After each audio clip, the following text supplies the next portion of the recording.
Bon dia from sunny Bonaire. Despite what it looks like, I am not in Jamaica, but I'm gonna take you along and introduce you to this place. I'm on vacation. I've been here for about 2 weeks and it's turned into a sabbatical for me. I will be leaving in a few days, so I thought I would just welcome you guys in, give you my thoughts about this largely unknown island, the good and the bad, and just overall what I recommend that you come here.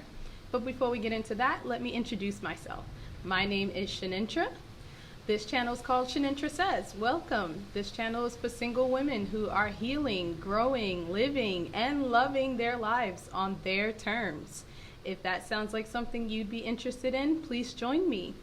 If that's a place where you want to be, please join me. And if you just found this video because you want to learn more about Bonaire, thank you for watching. Please continue to watch. Join me as well.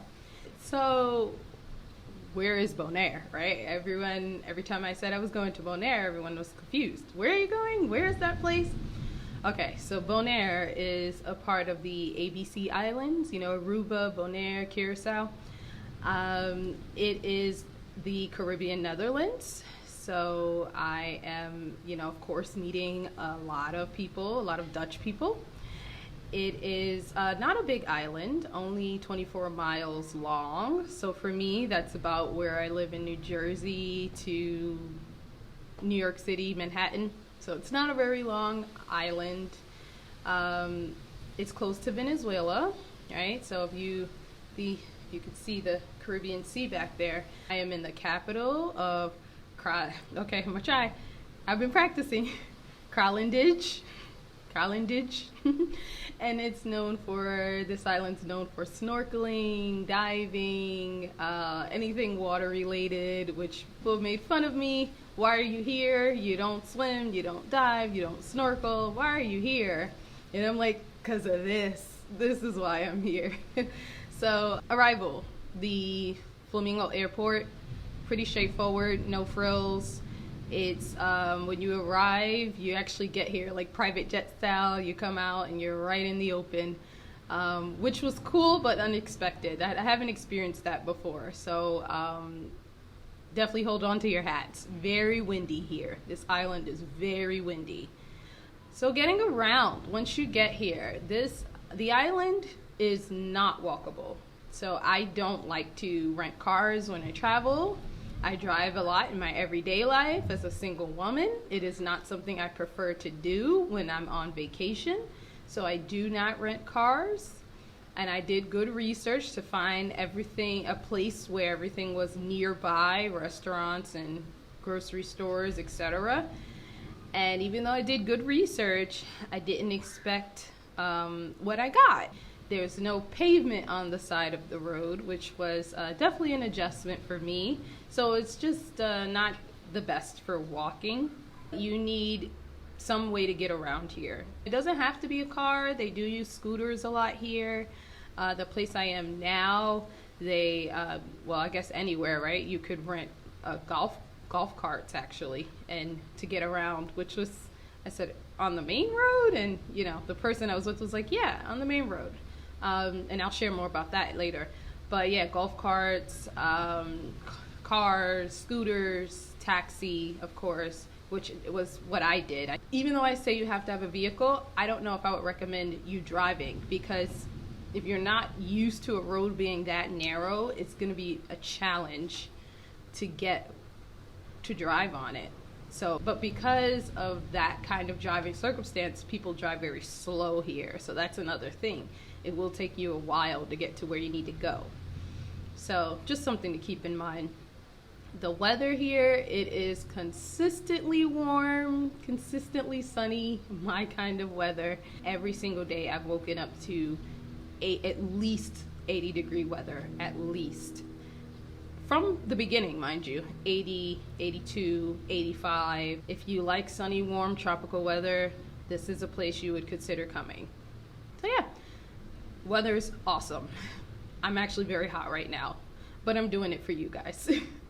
All right, so how are the people here, making friends? Again, I kind of have two perspectives because I stayed on one resort for a week Bamboo Bonaire, which I can do a separate video on what I thought about it. And then now I'm here at Delphin's Beach Resort for the second week. And I definitely felt like people were probably more friendly in Bamboo, but then again, I was meeting a lot of tourists, like when I went to dinner at Chef's, which Chef Kiss, highly recommend. I was actually sitting next to someone from Pennsylvania and someone from Germany. So, you know, you're interacting with more tourists there. Whereas here, I feel more among the locals. I believe most of the people here are from the Netherlands. Everyone's speaking to me in Dutch, so I guess I'm blending in that way. I didn't get as much of a friendly vibe here. It's just like kind of here. Everyone's on vacation, enjoying themselves, doing their thing. But you know, I'm solo traveling, so I've gone to dinner and no one's really like invited me over or made conversation. Although I will tell you, I was alluding to someone earlier. I was staying in this place, and I only stayed overnight because it was not what I was expecting. It was horrible. It was called Landhuis Bellum, and I actually wound up leaving the next morning. It was just awful, and that's how I ended up at Delphin's. So, but while I was there, this local woman, she actually was like, "You're here without wheels or anything? Well, let me take you around and give you a tour." So literally just put my bags in my room and went on a tour with a stranger, and it was awesome. She showed me, I don't know if I guess the southern tip of Bonaire, and I got to see a lot of the things I read about on Google actually, you know, the pink water and the flamingos, the wild donkeys. I saw, you know, a lot of people kite surfing. I got to try the food from one of the food trucks. Food trucks are very big out here, so that was another thing. I saw the slave huts, which were very sad, but you know, I got to see that as well. Took some pictures of that. A lot of the things that you would see when you Google Bonaire, I got to see that. And then even took me to the grocery store, because again, I don't have wheels, and I'm like, ooh, how am I gonna get more like food and stuff? I didn't want to pay for food every second of my trip here. So I wanted to go to the grocery store. She took me there, nothing. And I asked her, like, can I at least pay for lunch? She's like, no. She actually seemed a little upset that I asked. So I don't know if that's a cultural thing or what, but she was like, no, you cannot pay for me. But she just took me all around, wouldn't accept a dime. So, like, I think people are nice. You probably just have to get off the resort. So maybe something for next time. On that note, food, restaurants, same thing. Very limited without a car. I did not get to try any Caribbean food here. And no one delivers. No one delivers. Every single place. Absolutely no one delivers. So be prepared for that.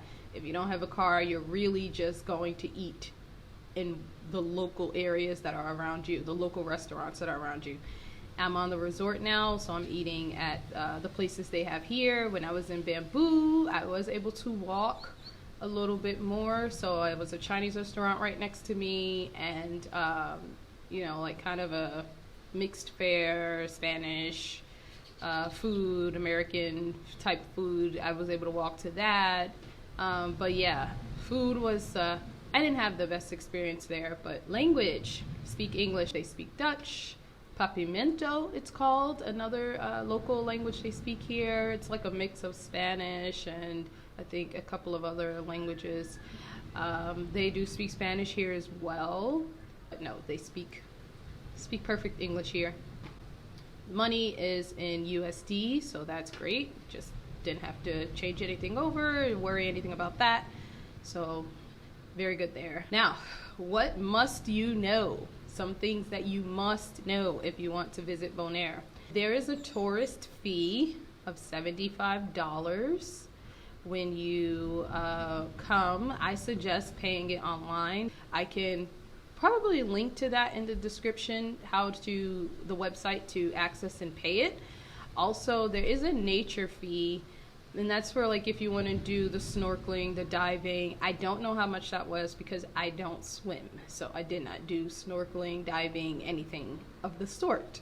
I just sat by the beach, and dipped my feet in the water and dipped my feet in the pool and soaked up the sun. That's what I like to do in places like this. This might go without saying, but I didn't expect it, so I do want to let you know you're in the tropics, okay? There are going to be bugs, birds, and lots of creatures. A lot of flies, bugs, moths. I got bitten up terribly my first week here. I'm doing better with that now, but get a really good bug spray. It's not uncommon when I was having breakfast at the resort's breakfast area that just birds just literally flying up right next to my croissant and pecking it, okay? So if you're not willing to deal with that, then that's just something you might want to be mindful of. Like, they're not afraid of you. They will get very in your space. The little iguanas and lizards run right past your feet, and they're really beautiful animals though. There's a larger animal here. I don't know what it is, but I do see its poop.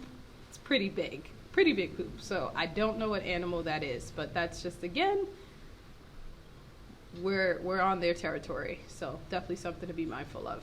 Google does a poor job of showing accommodations here. A poor job. When I was on my little tour with my friend, my local friend here, I'm driving around and I saw dolphins. I saw the Marriott. I saw a lot of villas, tons of villas, beautiful homes that you could probably get for what you would pay to be on the resort. I did not see any of that on Google. And I know you don't know me, but you will. I'm very thorough. I'm very type A. I do my research. I did not find any of those things. So I don't know who's paying to put certain things up to the top, but keep searching. If you're Googling and looking for accommodations, keep clicking, keep going down. Taxis here, they operate by zones and not kilometers. So the island's not big. I told you it's only 24 miles, right? It's not a large island. I don't know exactly how much in kilometers. But because of that, if you want to go a distance, if you're crossing a zone, the taxi will charge you more. For example, going from the airport to my cottage cost me $20. 20 USD for a 10-minute ride. Now in my mind, I'm like, that's nuts. It took me longer to get my luggage in the car. And also, when I was trying to go from that hotel to the next place, that cost me $25. That was like a 13-minute ride. And I was just like, this is nuts. $25 and I'm in the car for like 10 minutes. And she explained, I tried to negotiate, but that's not my strong suit. So I did push back a little, but she was like, oh, you're crossing zones. It's not about how long or the kilometers. You're crossing zones, so that's why it's costing so much. I do still believe I got the tourist price, but according to her, that's the reason. You're crossing zones, so be mindful of that. Taxis are gonna run you. I asked her, well, how much if I wanted to go to downtown? They got a nice downtown area where you could see those beautiful, colorful buildings, kind of like you see in Curacao or in like Cuba and Miami, actually. It reminded me of that. And she said it'd be $40 round trip. And again, it's like 10 minutes, $40 round trip. It's not cheap. So imagine if you have to taxi everywhere. Expensive. The water is safe to drink. To my American taste buds, it does have a little bit of a taste. It took some getting used to. So I did find like this little, my local friend told me about this. It's kind of like a Crystal Light. I just poured a little bit of it in my water and it made it more palatable for me. But the water does have a little bit of a taste to me. All right, so with that said, would I recommend Bonaire? Yes, I would. I think that it's a great island. It's been nice going somewhere that not too many people know about. The people are friendly here. Well, at least the workers, they're nice, they're helpful, they're friendly.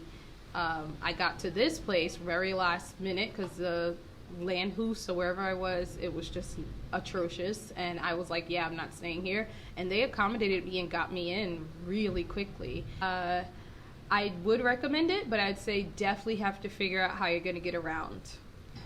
I think that it served its purpose.